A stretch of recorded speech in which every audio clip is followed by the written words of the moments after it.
Teacher को मना कैसे कर दिया? अगर अपोलॉजी लेटर नहीं लिखा और बात बड़ी हो गई तो क्या होगा? मुझे पता है मैं झूठ बोली, तुम गुस्सा हो, सॉरी, मैं ऐसा नहीं चाहती थी। लेकिन सोचो, अगर हम दोनों को सजा मिली तो उससे अच्छा नहीं है कि सिर्फ एक को मिले। चेन सिरो ने अपनी वही मासूम और लाचार शक्ल बनाई जैसे वो मुझे मना ही लेगी। पास्ट लाइफ में भी वो ऐसी ही बातें करती थी और मैं बेवकूफ बनकर सब कुछ अपने सिर ले लेता था। मैंने पूछा, अगर मैंने फिर भी मना कर दिया तो? और तुम तो झाओ तियानलई को पसंद नहीं करती, फिर उसकी मदद क्यों कर रही हो? मैं उसकी मदद नहीं कर रही, मैं तो बस ये चाहती हूँ कि मामला इतना उलझे नहीं। वो मेरा हाथ पकड़कर गिड़गिड़ाने लगी। प्लीज मेरी बात मानो, मैं नहीं चाहती कि मेरे पेरेंट्स को ये सब पता चले। मेरी मदद कर दो, मैं प्रॉमिस करती हूँ, मैं तुम्हें कुछ दूंगी। मैंने मुस्कुराते हुए पूछा, क्या प्रॉमिस करोगी? तुम मुझे पसंद करते हो ना, तो मैं तुम्हें मौका दूंगी, तुम मुझे डेट करने की कोशिश कर सकते हो। मैं तुरंत हंस पड़ा और बोला, सॉरी, ये मौका किसी और को दे दो। इतना बोलकर मैं सीधा अपनी क्लास में चला गया। पास्ट लाइफ में मैं अंधा था जो ऐसी लड़की के प्यार में बर्बाद हो गया था। अचानक मेरी आंखों में एक चमक आ गई। इस टाइम पर मेरा ट्रू लव शायद अभी भी पड़ोस वाले स्कूल में बुली हो रही होगी। थोड़ी देर बाद क्लास टीचर ने मुझे फिर से ऑफिस बुला लिया। इस बार मेरी माँ वहाँ थी और वो मुझे काफी मिक्स्ड इमोशंस के साथ देख रही थी। जाहिर है उन्होंने कभी नहीं सोचा था कि उनका बच्चा स्कूल में अर्ली लव के चक्कर में लड़ाई झगड़ा करेगा। मैंने तुम्हारी माँ को सब बता दिया है, अब तुम खुद इन्हें एक्सप्लेन करो, टीचर ने कहा। मेरी माँ हे याकिन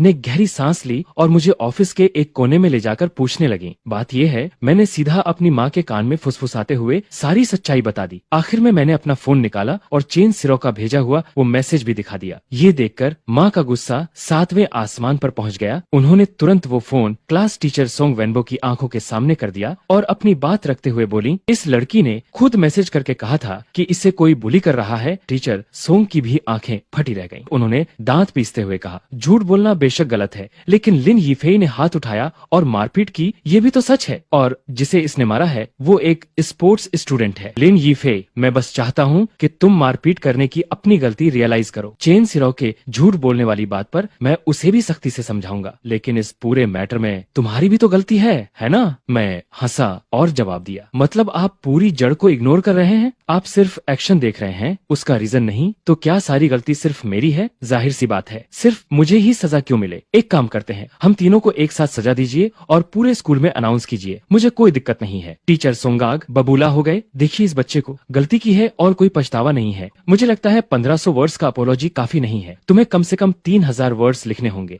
मैंने पलटकर हंसते हुए कहा, टीचर, दूसरे स्टूडेंट को तो कोई सजा नहीं मिलेगी ना? सही और गलत का फैसला तो सबके सामने है। ये सुनकर क्लास टीचर सीधा अपनी कुर्सी से खड़े हो गए और चिल्लाए, लिन यीफेई, तुम्हारी अभी भी टीचर से बदतमीजी करने की हिम्मत हो रही है? अब ये मामला मेरे बस का नहीं है, मैं इसे सीधा डिसिप्लिनरी ऑफिस भेज रहा हूँ। डिसिप्लिनरी ऑफिस जाकर भी क्या होगा? असली बात तो सबके दिल में साफ है। मेरी इस बात